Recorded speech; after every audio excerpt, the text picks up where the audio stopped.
So, anyone remember what is this upside down triangle thing? Gradient, right? We're asking for the gradient. The gradient is really the vector of partial derivatives. So it's df dx, df dy, df dz. So there's your gradient function. Looking around. Yep, I think these look good. See, we're 1 for 1. Oops. Okay, you guys have my C's are 2. little mistake on that gradient. So your group's gradient's you're missing the x on the last term. Okay. So anyway. Oops. You guys on your e on the first term, the derivative of e to the xz squared with respect to x is not z squared dx. So it's e to the xz squared. It's z squared, but it's z squared e to the xz squared. Like the exponent on the e doesn't change. You know what I'm saying? Oh, yours is up there? Oh, I'm looking at the blue one. Yeah. Yeah. Okay. All right. Okay, and then if we want the gradient at a point, you just plug in the point, right? So there we go. Good. Good. You guys are off to a good start.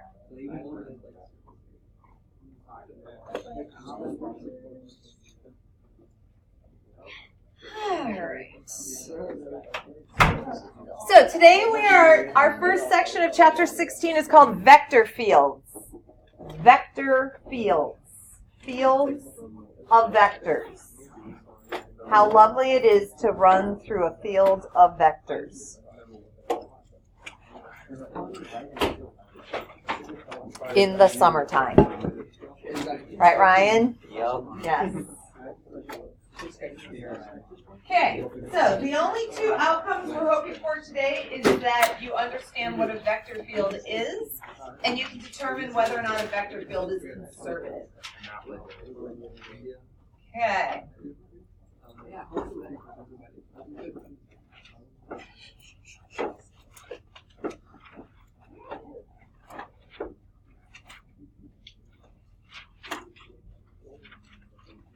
All right.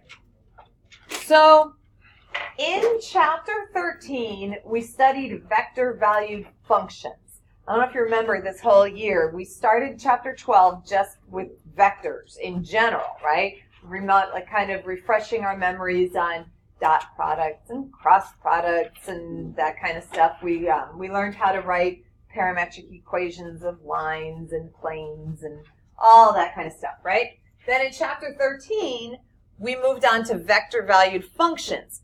So a vector-valued function was a function, basically a function where the output was a vector. The input was one parameter. It could be t, could be theta, whatever it is. So you had r of t equals, and your output is a vector of function. So f of t, g of t, if 3D could be f, g, h, whatever.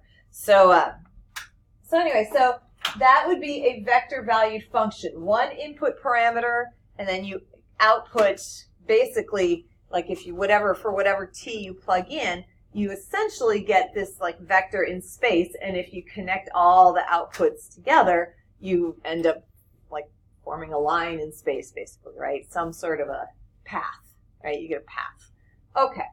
In contrast, a vector field has an input of multiple variables that represents some point in space. So a vector-valued function has one input parameter, so usually t or theta.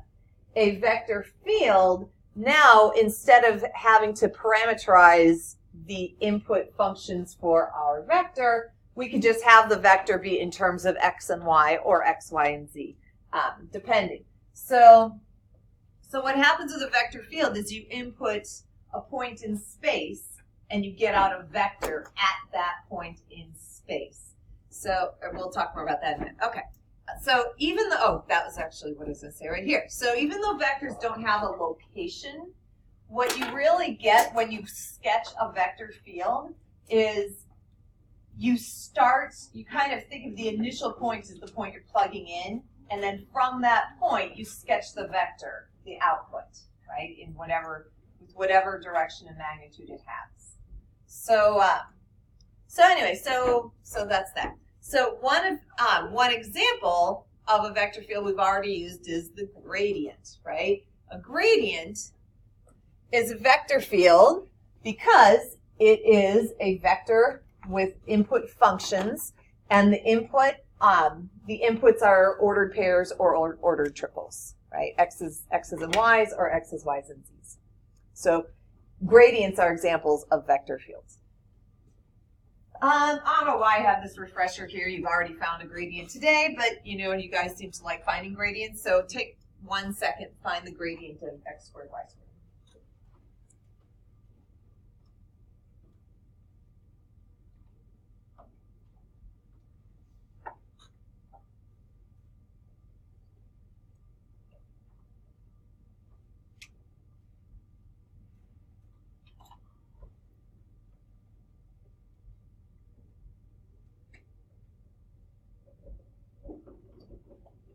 Okay. So your answer, 2xy squared, 2x squared y. There you go. Not so bad. Partial expression. All right. Okay, what do vector fields look like? So there are different examples of vector fields. So you can have, this is a velocity field, this is an airflow field, this is a force field. We're going to deal a lot in this unit with force fields. Fields of forces, not like Star Trek force fields. Okay.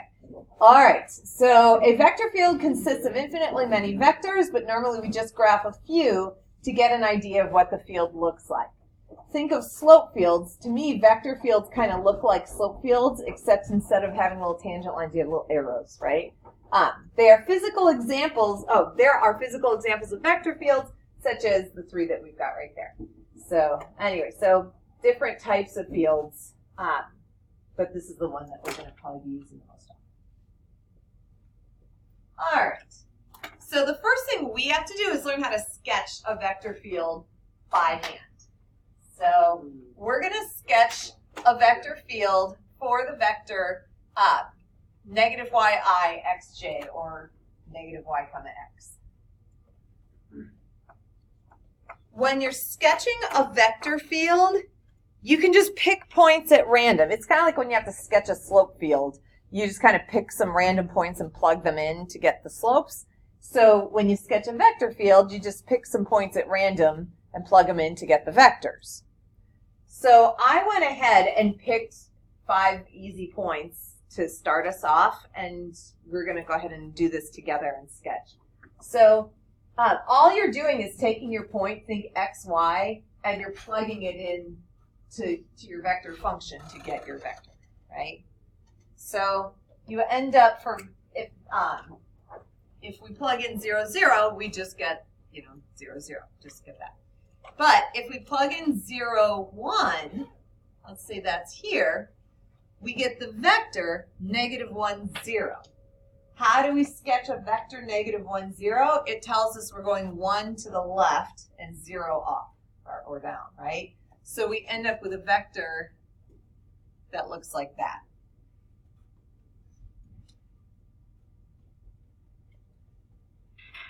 If we plug in at the point 0, 2, we plug that into our function, we get the vector negative 2, 0. So I go up to 0, 2, and I sketch a vector that goes 2 to the left and up or down 0.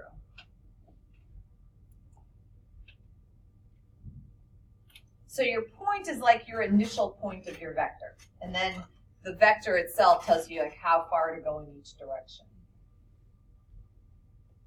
If I plot the vector, so if I plug in 1, 0, I get the vector 0, 1. So 1, 0 is around here. So 0, 1 means I don't go left or right at all, but I go up 1, so I get that. 2, 0, I go up 2, right? If I wanted to go ahead and do some negatives, right? So if I plug in 0, negative 1, I get a vector 1, 0, which means 1 to the right and not up or down. A lot of times you can kind of see the pattern, right?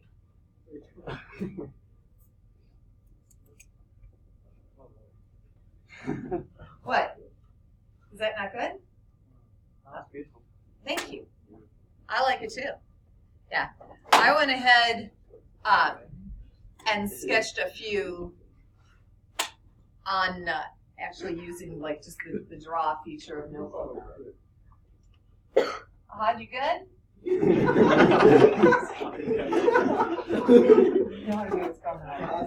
How could you not notice? I don't mean to like be like this. Sorry. Oh! That was so non-intentional. That would never even occur to me until you. Oh my gosh. Okay. All right. I will change this example in the future. I just thought of it as like a pinwheel. Oh my goodness. Okay. Well, just so you know, your books looks like this. Ours is just like I would never have thought. I'm so sorry. I would never meant to put Nazi propaganda on the board. This was honestly just a vector field. Oh my gosh.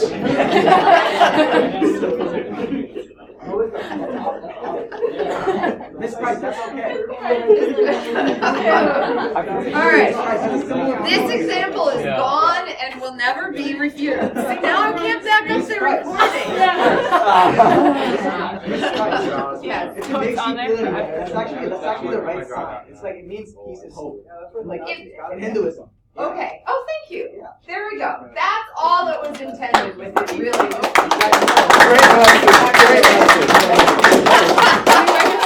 In all honesty, there were no like underlying intentions with the vector field. It was really just meant to be lines and points.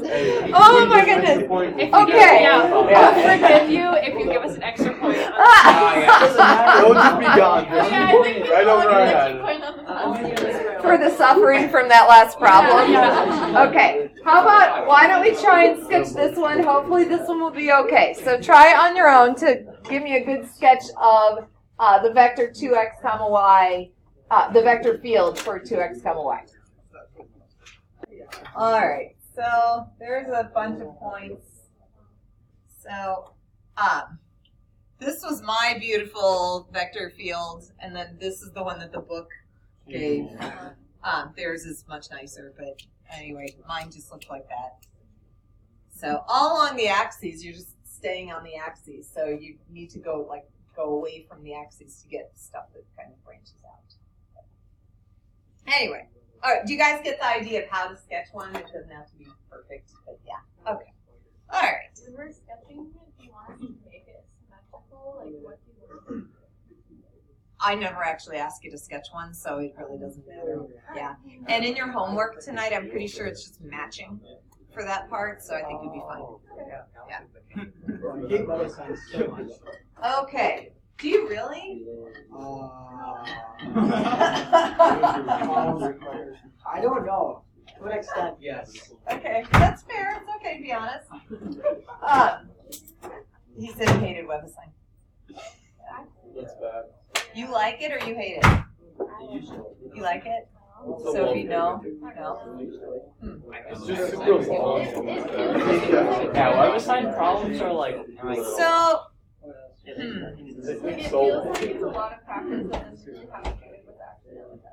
Yeah, I really need to go through the WebAssign assignments this summer more closely and trim them down. Maybe over winter break I'll do that for next semester. It's like this last unit was very long. Yeah. Really? It took like at least an hour. Just wait till you see the homework for tomorrow. It's huge. But it's only 11 problems, but yeah, it's 11 problems. So. Anyway, okay.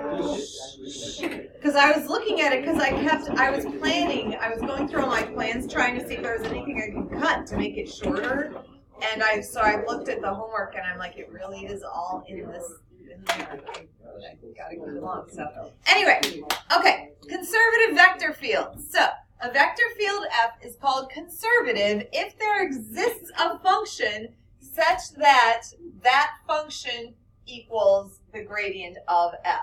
So the function f is called the potential function for big F. So first let's talk about what conservative means, and then we'll learn how to find potential functions, which I think are actually really fun to find. So today's lesson, I think, is the easiest of well, it's the first one anyways, it makes sense, it's the easiest. But anyway, okay, so what does conservative mean? The term comes from the law of conservation of energy. The law says that the sum of the kinetic energy, which is due to motion, and the potential energy, which is energy due to position in a vector field, of a particle moving in a conservative vector field or force field is constant.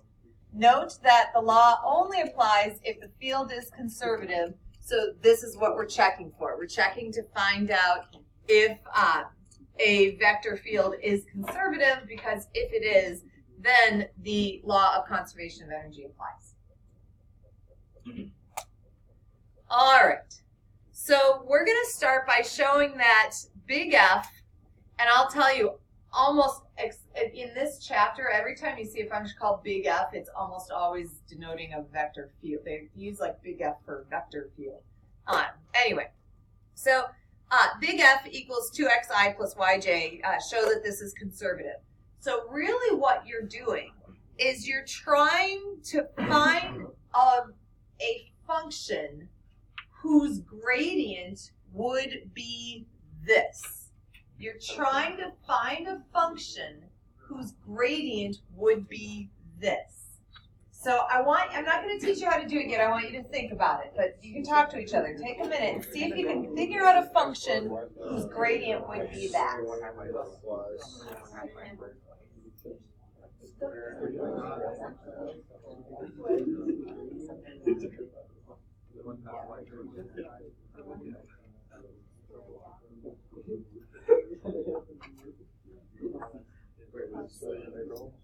Ah.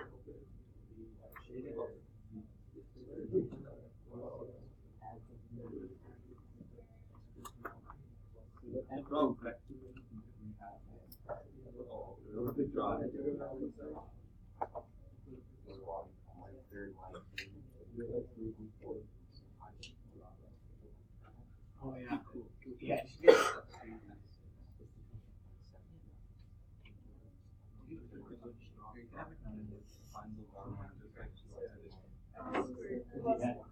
There are two methods for finding potential functions. I like my method better. Mr. Thomas had a method that I will show you when we get into the more complicated ones. But I will tell you what I tend to do, and it has worked well for me. So anyway, so when first of all, before I show you, ask you how or show you how to do this. All right, Tajesh, what did you get for your potential function? No clue. Really? I think I did this wrong.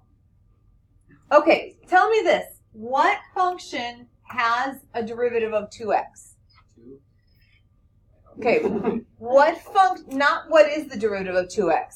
What function has a derivative of 2x? Meaning, what is the antiderivative of 2x? Okay, x squared. Yeah, very good. All right, then what function, that would be a partial x, right? What function has a derivative of y? Yeah, 1/2 y squared, and then we have some unknown constant. So if this were our function, partial x would just be the 2x, partial y would just be the y, and we'd be good to go, right? So what I do when I work through these is I always kind of work them left to right. So first thing I do is I do the antiderivative with respect to x of whatever I've got. So if I do the antiderivative with respect to x, I get a function, and then I look at the next term and say, is this accommodated by this? And if it's not, then I do the antiderivative of this and add it on. And I just kind of keep working, and you'll see what I'm saying when we get into the more complicated ones. But anyway, so if f of x, y, so here we just found a function. I will tell you in general, we usually add an unknown constant, and traditionally it's k. But anyway, but this particular function works just fine. This is a potential function for big F. It's not the only one, but it's a potential function. So therefore, if f of xy equals this, then the gradient of little f equals 2x comma y, which equals big F, and therefore big F is conservative. Okay. All right. So we are good with that. There is a test. This is a very bright screen. There is a test for conservative vector fields in the plane. So if you want to test to see if a vector field is conservative without finding the potential function, there is a quick way to do it.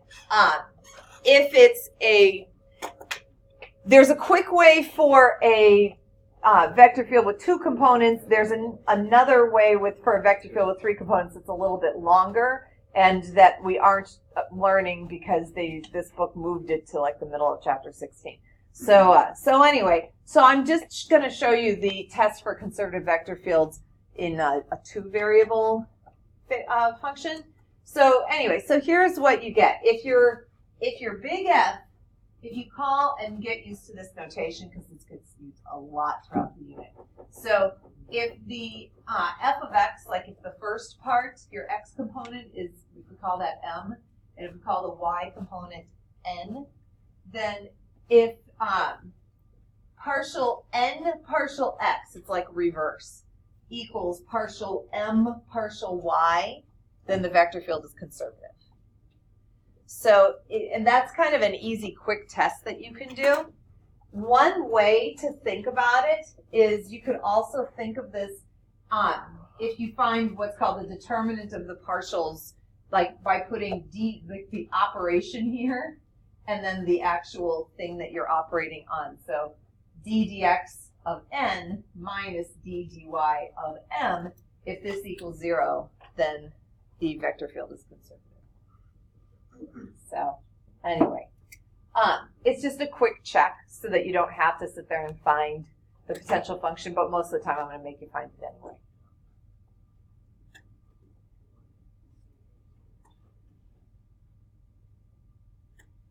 Yes? So that's the last problem. Yes. What do you conservative one? Yeah, if you find a potential function, then the field is conservative. Yeah, that's the definition. If the field has a potential function, then it's conservative. Okay, this is just a test that also works without having to find the potential function. So if this is true, then there will be a potential function, and then you're good. All right, so anyway, so for each of these, take a second and just do the quick check and see if make a decision if each of these functions is conservative and just, the opposite of conservative in this is not liberal, right? So it's not conservative or liberal, it's conservative or non-conservative, right? Okay. So anyway, yeah, take a moment and see if you can. So for the first one, remember you kind of think of them a little bit backwards. So you do partial x on this guy, right?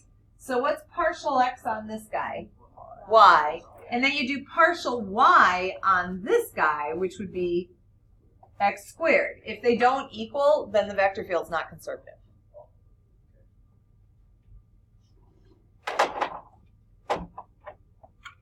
Okay.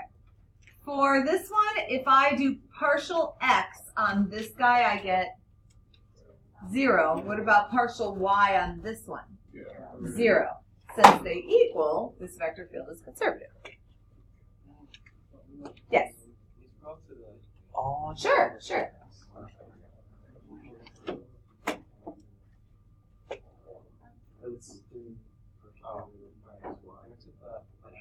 Yeah. It goes kind of reverse of what you're used to. Yes. Yes, Tajesh. Would it still work if you were to reverse, if you were to do dn, partial derivative of n with respect to y, and then partial derivative? It doesn't work like that.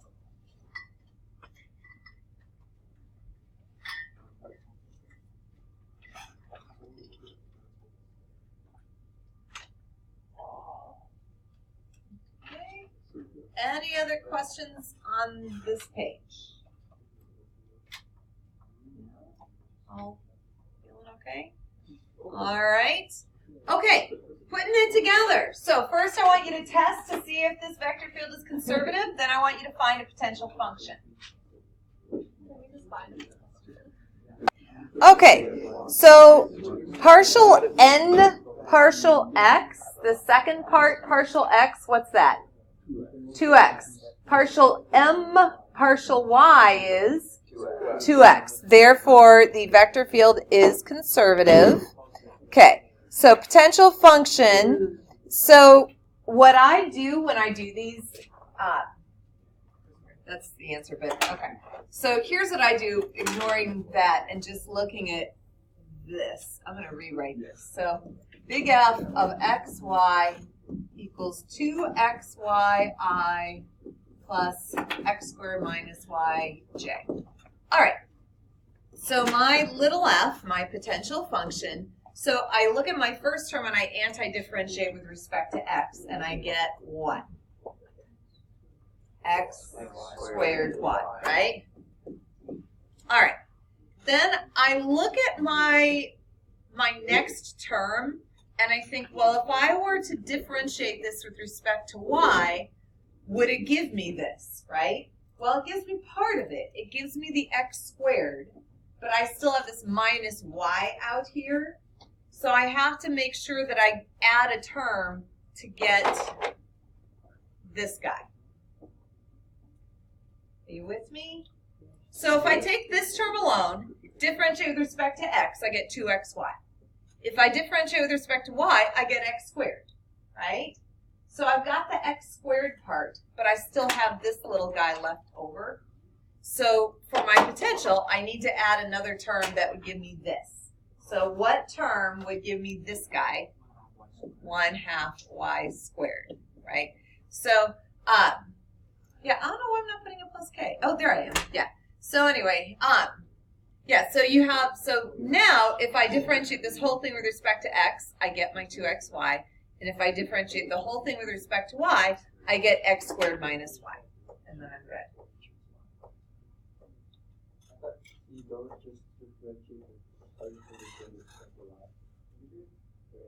I would integrate the second term because that's multiple. So what you need is for the gradient of this to equal this.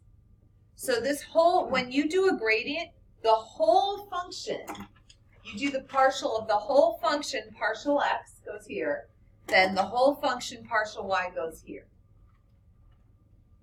Right? It's not like when you have a function, the function isn't in component form, the function is just a big function. Right? So you do the whole thing partial x, and that's your first component of your gradient. And then you do the whole thing partial y, and that's your second component of your gradient. Does that make sense? Okay.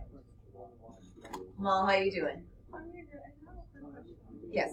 Okay, I think this might be what he was talking about too, but when you're working with the big F first, you go through the smaller F, and differentiate the first term with the I Yeah. with respect to X, and then I thought you go to the J term and then anti-differentiate with respect to Y. So the problem is if you anti-differentiate each term on its own, you can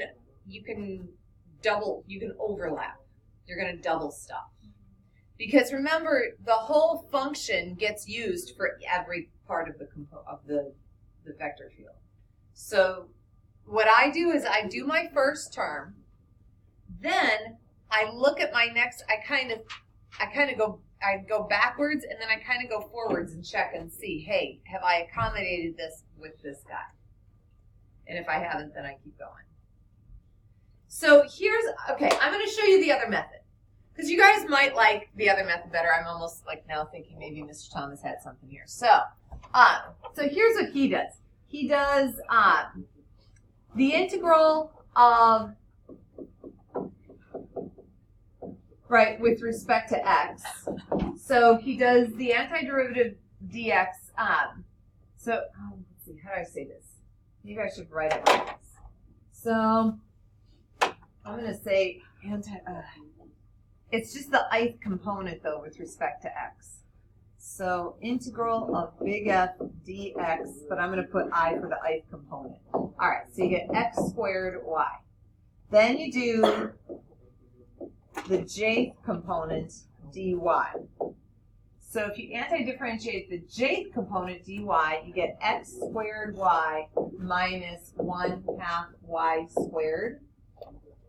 And then if there's anything that's repeated, you just write it once. Oh, so much easier. Okay, I don't think it's easier, but you guys might like it. That's for some reason that I mean, it's like essentially the same thing. it is. Yeah. So I yes. feel like it's just easier if there's an addition or subtraction symbol in one of the terms. It just anti-differentiate that and then there's Oh, except that's not always true either. Don't start making generalizations. Okay. Yeah. But it's fair to start with that term if you want to and work on the other term. Yeah. I tend to like to work left to right. Okay, whichever method you like better, you're going to get some practice with it because I've got a whole bunch of practice problems for you, and I want these on your whiteboard. So wait. So the first one is just to give you don't make it giant, right? Just a little sketch of a vector field for f of xy equals negative x comma xy. And then for the next 6 problems, you have to determine if the vector fields are conservative. If they're conservative, then you have to find a potential function. If they're not conservative, you just write not conservative. All right. Do you guys all understand your assignments? Okay, go ahead and work on it. Sure, doesn't matter. There's my lovely vector field. Wow, which looks almost exactly like that one in the back. Yeah, really good. Okay. All right, actually it looks pretty close to that one too. Yeah, looks good though. Yeah, it's hard to make this one look fancy, right? So everyone that I see, they look fine. That one, something went wrong with you guys. So when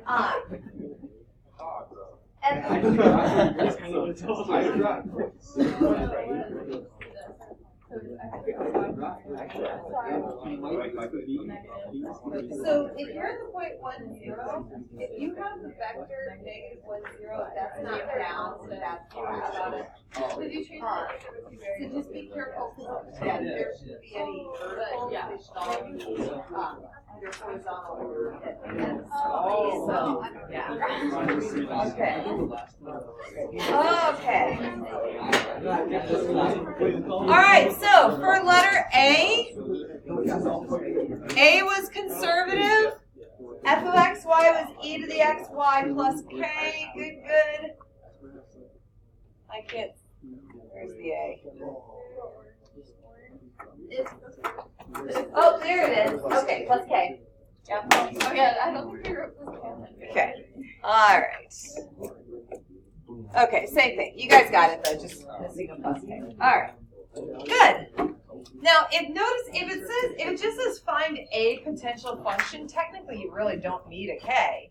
You just need a potential function, right? So if you didn't write a plus K, did it say a potential? No, find their potentials, then no, then you need the plus K. All right. Next one, also conservative, cosine x plus 3xy plus k. Whoops. Okay, so you guys got the, you know what? You're doing it backwards. You did partial m partial x, partial n partial y, but it's partial m partial y, partial n partial x, right? So make sure you're doing the correct ones, right? So you're doing second term dx, first term dy, right? It's kind of opposite what you think. All right, so anyway, any questions on part B? So most of you guys look good for part B. Yeah, okay. All right, letter C, also conservative, 2x squared y minus 4xy to the 5th. 2x squared y minus 4xy to the 5th, but you have additional terms here. What happened?